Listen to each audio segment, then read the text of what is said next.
This is a shorter version of my virtual lecture to a group of graduate students in the packaging program at Kasetsart University, Thailand, on September 21, 2022. Topics in this presentation include multi-axis vibration, cold chain packaging, solar energy technology, drone technology, sensor technology, and robotics. Introduction. Technology keeps changing. The technology domains on the right of the red dotted line in the graph are changing at a fast rate. Faster than the rate of change for integrated chips, known as Moore's law.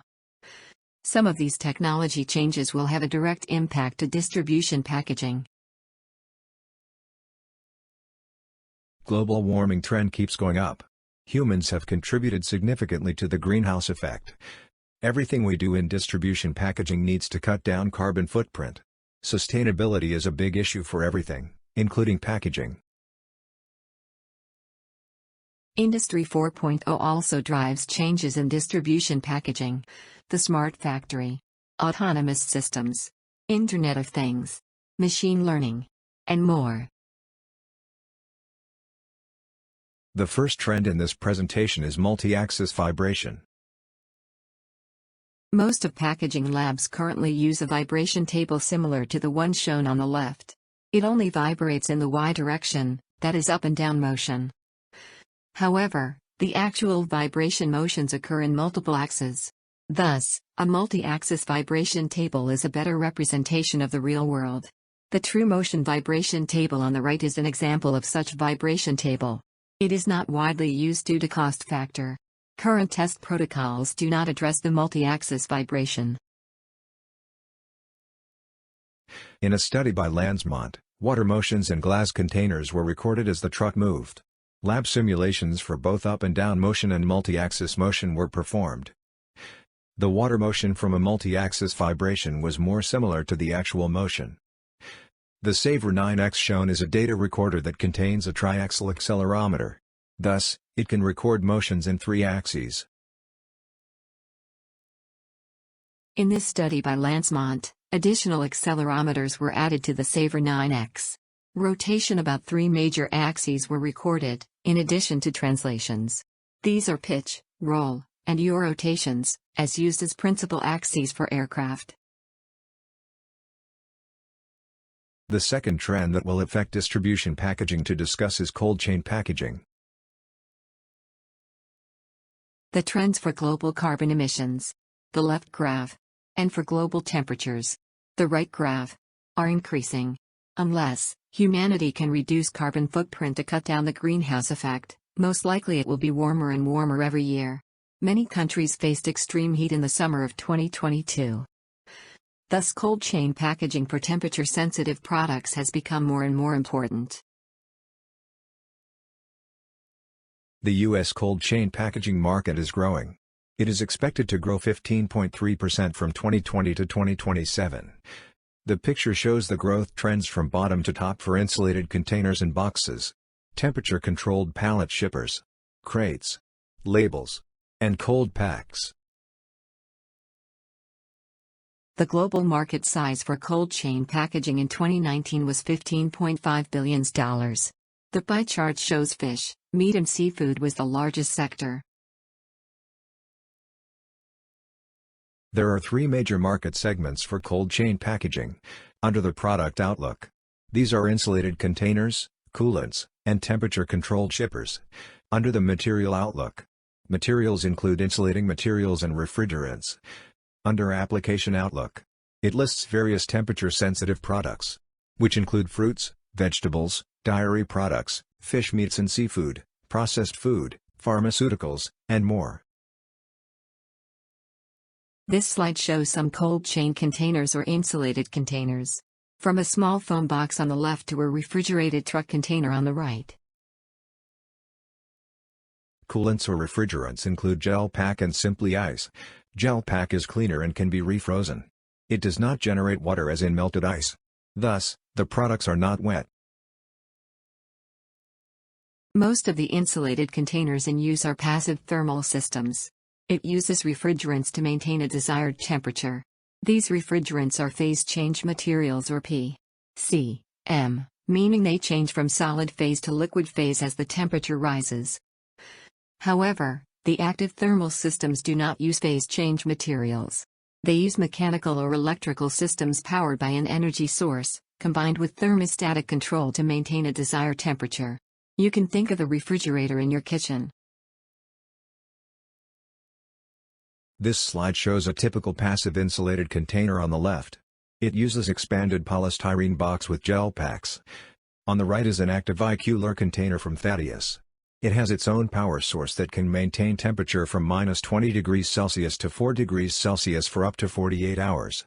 It also provides real-time tracking of the package with GPS satellite tracking and cellular-enabled communication.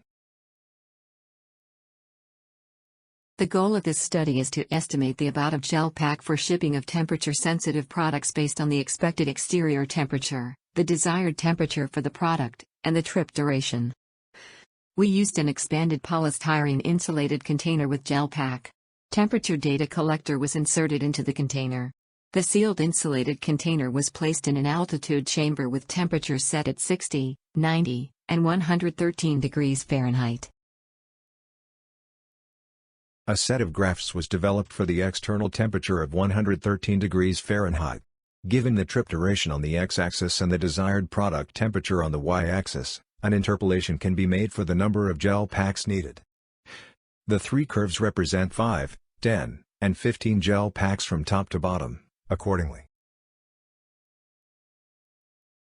The next trend to discuss is the solar energy technology. The more we stay away from the fossil fuels, such as coal, crude oil, and natural gas, the better for the environment. Solar energy is a good replacement of fossil fuels. Solar energy comes from sunlight. Solar panels pick up the sunlight and turn it into electricity. The technology has improved over the years. The picture in the middle is a solar light with motion detector. At night the LED light is activated by motion. The picture on the right is a solar light for walkway. It is less than $2 a piece. Warehouses and manufacturing facilities are usually big. Utility cost could be significant. Solar energy offers potential for utility cost saving. Solar energy is most appropriate in countries where sunlight is abundant. Solar energy is used to cool this cold box, which is made from shipping container. It is used to keep agricultural products, while waiting for distribution. Many arms are in rural areas with no electricity. So, having an off-grid refrigerator is most appropriate. Also, power supply might be down during a major disaster. This type of off-grid refrigerator comes in handy. Electric cars are becoming more popular. However, electricity that uses to charge the car battery has to be generated.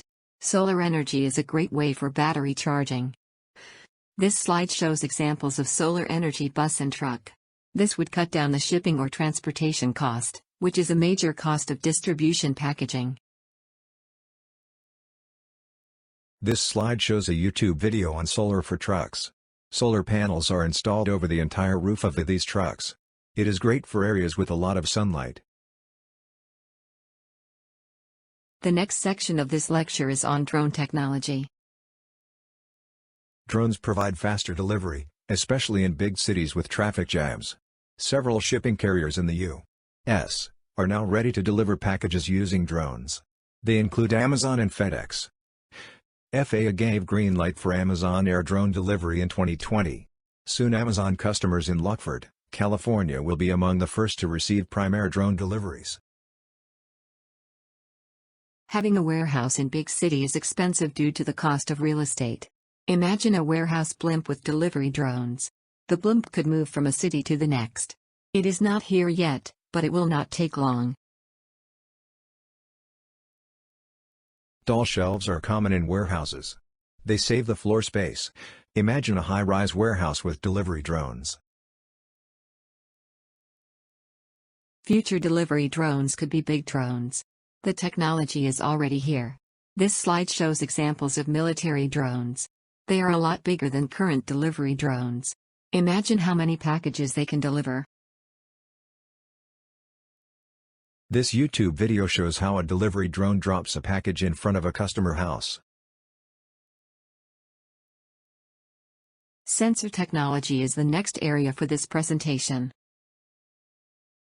There are many environmental sensors in use today. This slide shows various applications of sensors, including monitoring refrigerator and freezer for temperature, humidity, and door closure, monitoring room for carbon dioxide and oxygen, monitoring clean room for differential pressure and particle counts, monitoring animal holding rooms for light and air changes. This slide shows some passive notification. These labels change color when temperature reaches a level. Upon receiving the package, a color shown indicates the package went through a temperature that exceeds the product's requirement. It is a good indicator that the produce has been affected by that level of temperature.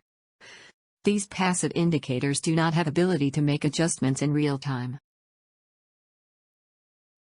This slide shows a more active indicator.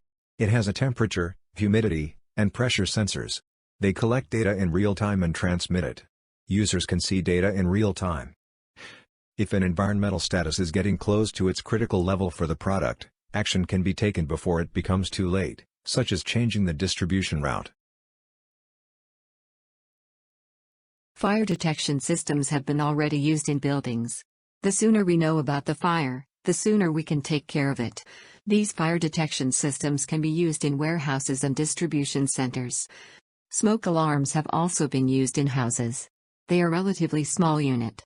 It certainly can be used in shipping containers. Together with communication technology, it could be made to communicate with the truck driver in case smoke occurs in the container. This is an example of fire detector from Siemens. It offers 26 detection profiles to meet specific environmental conditions. It covers temperature ranges from 135 degrees Fahrenheit to 175 degrees Fahrenheit. This detector also uses both optical and thermal sensors to ensure the reliability. The next technology is robotics. The link on this slide will lead you to a good article on the use of robotics in packaging. Next slide will give you a summary of this article. This slide shows where robotics fit into package automation.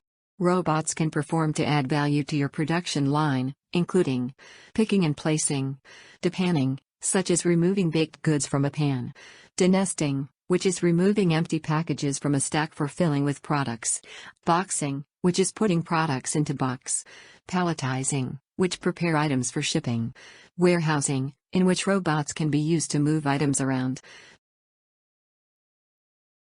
This YouTube video shows how robots are used in a warehouse. The facility processes up to 65,000 orders each week. Robots move along a grid system at speed up to about 9 miles per hour. They communicate with each other with 4G cellular technology. This YouTube video shows a robot, which can walk horizontally on the warehouse floor, or climb up the rack vertically. It is fascinating to see how it works. There are many technologies that will have impact on distribution packaging. I am sure there are many more technologies besides what were presented here. We only discussed multi-axis vibration, cold chain packaging, solar energy, drone, sensor, and robotics. Thank you for attending this lecture. I hope you have enjoyed it. More importantly, the lecture sparks your creativity and innovation. Look around for technologies used in other non-packaging areas. You may be able to apply some of them to packaging without having to develop a new technology. If you have any questions and/or comments, please feel free to contact me at pong@cpu.edu.